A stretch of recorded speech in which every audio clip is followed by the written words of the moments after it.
In this video, you'll learn how to share files on Slack efficiently.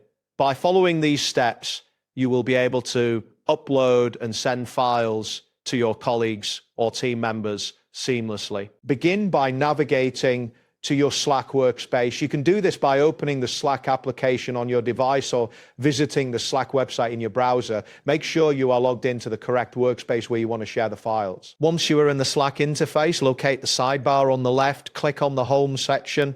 This will take you to your home view where you can see a summary of your recent activity and channels. Next, find and click on the Channels option in the sidebar.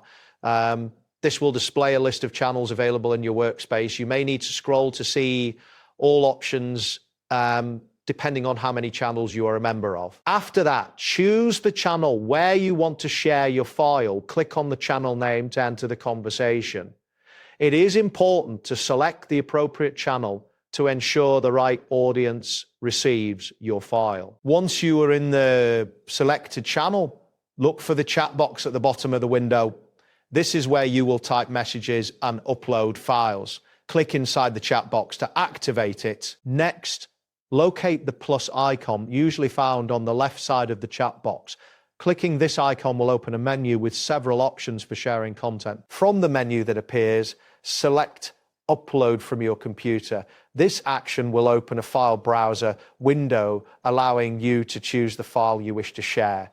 Be mindful of the file size, as larger files may take longer to upload, depending on your internet connection speed. After selecting Upload from your computer, navigate to the location of the file you want to share. Click on the desired file to highlight it, then click Open in the file browser. This action will initiate the upload process. Once the file is uploaded, you will see a preview of the file in the chat box.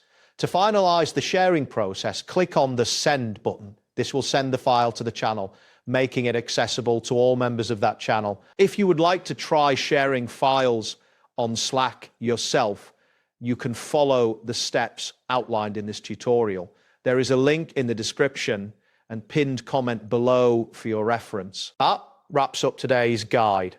Thanks for watching, and catch you in the next tutorial.